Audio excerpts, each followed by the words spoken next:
Saudara-saudari terkasih, setiap orang, bahkan mungkin kita, ingin merasakan yang namanya sukacita. Akan tetapi yang menjadi pertanyaan, apakah keinginan atau yang ingin kita rasakan, yang ingin kita alami, yaitu sukacita itu sendiri, lebih pada hal-hal duniawi atau hal-hal rohani?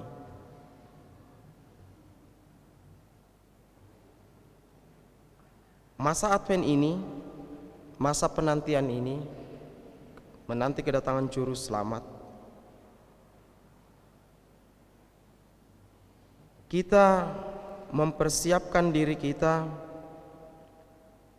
untuk menyambut kedatangan Sang Juru Selamat dengan mendengarkan sabda Tuhan, entah di dalam gereja, dalam kumpulan doa, agar kita memperoleh kekuatan, persiapan, supaya pada kedatangan Sang Juru Selamat nanti kita sungguh-sungguh merasakan sukacita itu sendiri.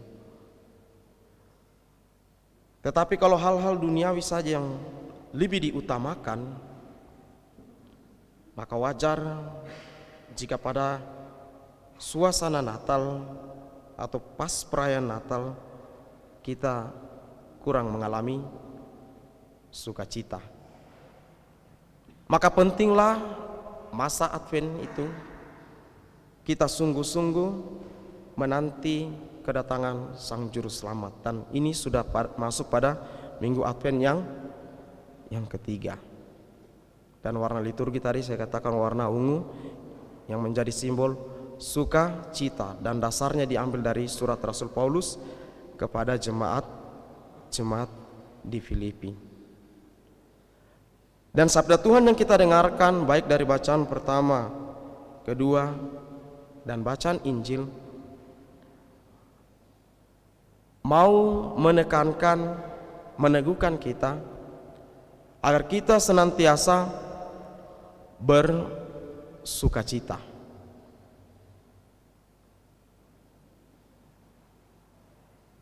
Akan tetapi yang menjadi pertanyaan sekarang, sukacita seperti apa yang telah kita dengarkan dari sabda Tuhan? Kita bisa belajar dua hal. Yang pertama, kita belajar seperti Yohanes Pembaptis, bagaimana dia berusaha untuk mengenal rancangan dan rencana Tuhan, kehendak Tuhan dalam dirinya dan juga dalam diri kita masing-masing. Pemikiran Yohanes Pembaptis ketika dia mempersiapkan jalan untuk Mesias, sang raja yang akan membebaskan orang-orang yang tertindas dari bangsa-bangsa Romawi, sehingga ketika dia berada di penjara pada waktu itu, dia yakin dia akan segera dibebaskan dan bisa keluar dari penjara, menghirup udara yang segar, bisa melihat murid-muridnya lagi. Tetapi ternyata apa yang dia pikirkan tentang Mesias yang dia persiapkan jalannya itu tidak seperti apa yang dia harapkan. Dia datang bukan sebagai raja duniawi. Maka pada waktu itulah juga menjadi pelajaran untuk kita dalam masa penantian ini, menanti kedatangan Sang Juru Selamat. Kita sungguh-sungguh mengetahui mengenal dan mereka-reka rancangan dan kehendak Allah bagi hidup kita sebagai murid Kristus. Kalau hal-hal duniawi yang diutamakan, bisa mengalami kekecewaan seperti siapa? Yohanes Pembaptis. Karena yang dia dengar ini Yesus itu menyembuhkan orang buta bisa melihat, lumpuh bisa berjalan, orang mati dibangkitkan. Kapan ini orang-orang yang tertindas oleh bangsa-bangsa Romawi dibebaskan? Dan pada saat ini saya yang mempersiapkan jalan ini ada di penjara. Itu hal-hal duniawi yang dia pikirkan. Tapi syukurlah ada cerita selanjutnya. Dia kasih tahu murid-muridnya, kau pergi dulu cek itu, ketemu dulu dengan siapa? Yesus. Tolong tanyakan apa yang ditanyakan dalam bacaan Injil. Yohanes Pembaptis yang berada di penjara mendengar tentang pekerjaan Kristus, menyembuhkan orang buta dan seterusnya, bahkan dengan orang miskin dan menderita. Sakeus mau dia pergi ke rumahnya, ada orang di penjara, dia pergi di rumahnya Sakeus. Lalu dia menyuruh murid-muridnya bertanya kepada Yesus, "Engkaukah yang datang itu? Atau haruskah kami menanti orang lain?" Maka pesan yang pertama tadi seperti Yohanes, mari kita belajar mengenal mereka-reka rancangan dan kehendak Allah itu sendiri kepada kita sebagai murid Kristus. Bagaimana caranya mereka-reka meraba-raba? Carilah waktu yang hening, memisahkan diri dari kesibukan. Mungkin ada yang pagi hari, ada yang siang hari, ada juga yang malam sebelum tidur dia berdoa melihat pengalamannya hari ini. Itu bagian dari meraba-raba, mereka-reka. Dalam Injil banyak digambarkan tentang Yesus itu sendiri. Ada banyak yang disabdakan oleh Yesus kepada muridnya. Akulah gembala yang, salah satu contoh, akulah gembala yang baik. Kamu adalah garam dan terang apa? Garam dan terang dunia. Itu yang diminta untuk kita. Kalau yang biasa marah, kurang-kurangi marahnya, karena kamu ini adalah garam dan terang dunia. Yang sulit memaafkan, belajar untuk memaafkan. Yang sulit melihat orang yang telah menggosipkannya mungkin, atau berpikiran yang pernah memfitnah, kalau ketemu itu kayak saya mau jauh-jauh belok memang saya. Tetapi kali ini sudah agak maju 2 meter.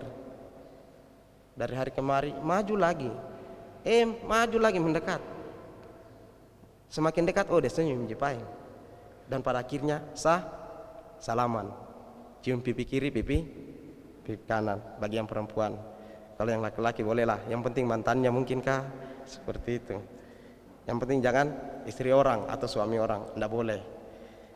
Itu karena kamu adalah garam dan terang dunia. Hai kamu yang letih lesu dan berbeban berat, datanglah kepadaku. Jangan datang kemana? Lampu yang kedap-kedip, atau pergi ke tempat yang tidak jelas. Tadi malam saya di rumahnya Pak Regan, kami nonton, saya lihat ada lampunya kedap-kedip. Video dulu yang terang. Jangan sampai orang salah pikir saya di mana ini. Yang terang dulu toh, habis itu yang kedap-kedip. Jangan sampai orang salah menafsirkan. Apa lagi? Ada yang mengusulkan sabda Tuhan salah satunya lagi? Salah 2 Mama Andre. Minimal senyum itu sudah sangat baik. Kasihilah engkau seorang akan yang lain. Ada banyak, pasti punya ayat-ayat emas. Itulah bagian dari cara kita mengenal Tuhan kita, bukan berdasarkan apa yang kita pikirkan, tetapi atas kehendaknya. Dan caranya meraba, menerka, berdoalah, berkorbanlah. Dan dari sabda Tuhan yang pernah kita dengarkan, gembala yang baik, yang letih lesu datanglah kepadaku, kasihilah musuhmu. Kalau diberikan pipi kirimu, berikan juga pipi kanan. Bukan artinya supaya kasih lagi pipi kanan, tetapi memaafkan. Sulit. Tidak bisa kita mengandalkan kekuatan duniawi. Biar ototmu besar seperti helm tengkorak besar, tetapi kalau sulit memaafkan, kita bisa menjadi orang yang lemah. Andalkan Tuhan. Itu pesan pertama. Lalu pesan kedua, belajarlah seperti Yohanes Pembaptis. Bagaimana dia mencoba mengenal Yesus itu. Apa yang dia pikirkan tadi ternyata berbeda. Saya ini masih ada di penjara, tapi kenapa belum ada hal-hal yang saya dengar ini, orang-orang yang tertindas ini di dalam pemerintahan Romawi oleh karena situasi kondisi politik, tetapi justru orang kecil ini yang diberikan kabar sukacita dan sebagainya. Kapan ini? Apa tadi? Dia suruh murid-muridnya bertanya kepada Yesus. Tolong tanya kepada Yesus, engkaukah yang akan datang itu, atau haruskah kami menantikan orang lain? Apa jawaban Yesus kepada para murid ketika mereka bertanya? Muridnya Yohanes, pergilah dan katakanlah kepada Yohanes apa yang kamu dengar dan apa yang kamu lihat. Orang buta melihat, orang lumpuh berjalan, orang kusta menjadi tahir, orang tuli mendengar, orang mati dibangkitkan, dan kepada orang miskin diberitakan kabar baik. Jadi jawabannya Yesus itu ketika murid-murid bertanya, apa yang kamu lihat selama ini ketika saya berkarya, dan apa yang kamu dengar? Jangan sampai kita hanya sekedar mendengar saja dan tidak melihat. Ada yang cerita ini, tetapi kita langsung, oh iya betul itu, memang Sontoloyo itu, sungguh. Kita mendengar tetapi tidak melihat. Atau melihat tetapi tidak mendengar. Dari jauh ada orang, mungkin di atas gunung, di gunung apa namanya nih? Gunung apa? Belimbing. Apa? Mambu Liling. Contoh saja Gunung Mambu Liling. Di bagian bawah itu sungai atau laut. Ada yang tenggelam, minta tolong. Tidak mendengar karena jauh. Tapi lihat, woi, dia begitu bergembira berenang, tangannya diayun-ayunkan. Padahal dia berteriak minta tolong. Akhirnya apa yang terjadi? Meninggallah orang itu. Maka penting untuk melihat dan mendengar. Maka jawaban Yesus itu bukan visi misi atau rencana-rencana, tetapi program-programnya. Tetapi ini apa yang sudah kamu lihat dan kamu dengar. Orang buta melihat, orang lumpuh berjalan, orang mati dibangkitkan. Silakan Pim kasih tahu. Itu saja jawabannya. Akhirnya apa? Yohanes Pembaptis bisa mengenal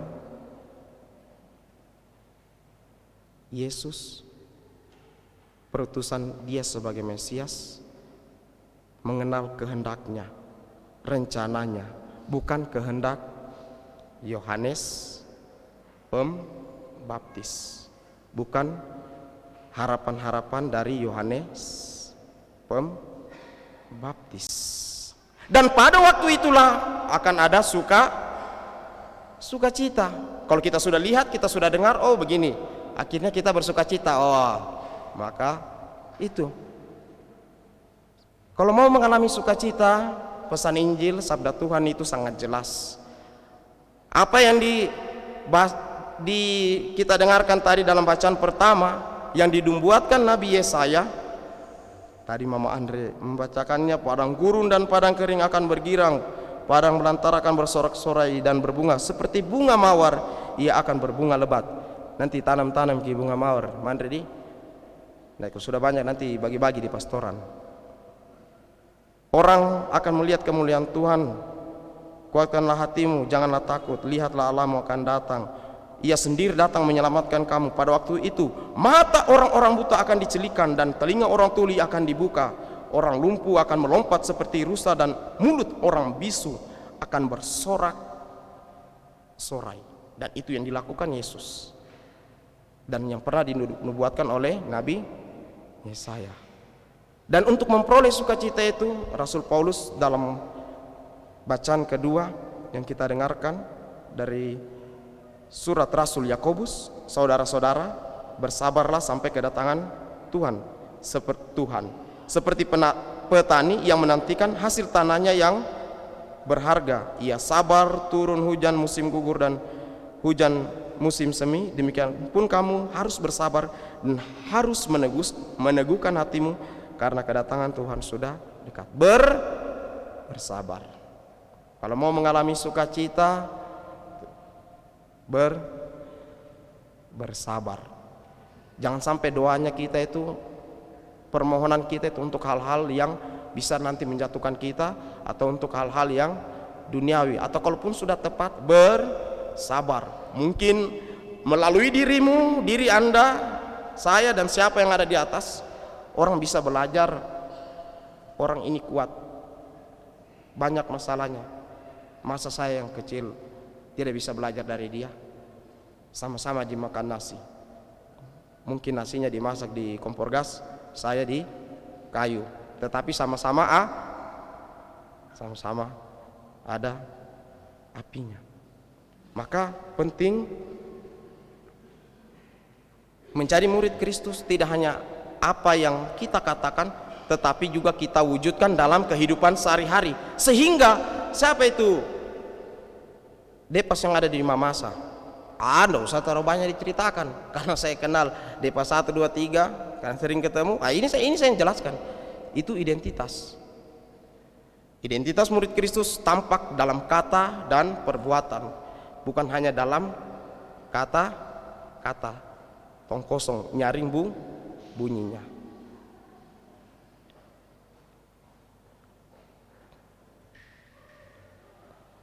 Contoh lainnya, melihat dan mendengar sepak bola.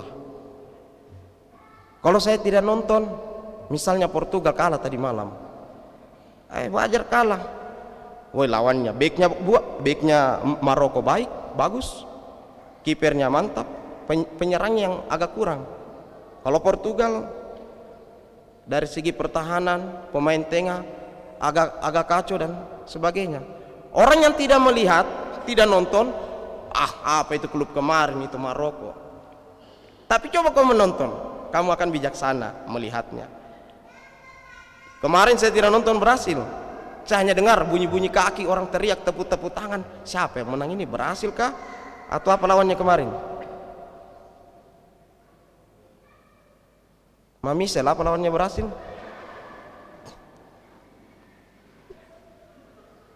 Apa? Spanyol lawan Brasil lawan Kroasia. Yang ada di kepalaku sih pasti menang Brasil ini,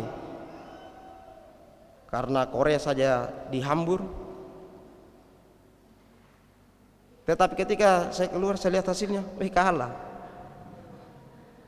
Itu tadi mendengar karena saya tidak lihat. Ternyata saya dengar dari cerita bapak-bapak, mantap kipernya pastor. Memang sama-sama menyerang, tetapi dari segi kiper mantap, kipernya berhasil. Akhirnya kita bisa bijaksana. Akhirnya kita tetap, meskipun itu yang kita pilih, kita tetap mengalami sukacita. Maka sebagai murid Kristus, saudara-saudari terkasih, mari kita belajar dari sabda Tuhan.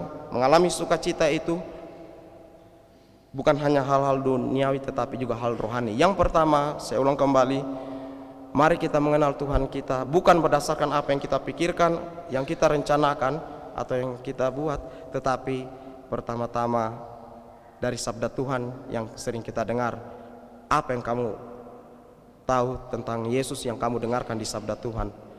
Garam dunia, kasihilah sesamamu, dan sebagainya, dan sebagainya. Lalu yang kedua, mari kita belajar mengenal Yesus itu bukan hanya dengan berkata-kata, Yesus saya itu seperti ini, iman saya itu seperti ini. Sulit mungkin orang percaya karena Anda hanya duduk manis saja. Contohnya, tidak pernah muncul, tiba-tiba ada dibuat seperti ini. Datang bukan memberi dukungan, hanya langsung memberi nilai. Ini salah. Itu kalau ada saya di situ, saya langsung masih bisa lari sedikit. Kalau sudah tidak muncul dan tidak kerja, minimal memberikan dukungan, doa, atau apa ini? Uang. Beli aqua kah apa untuk orang yang kerja.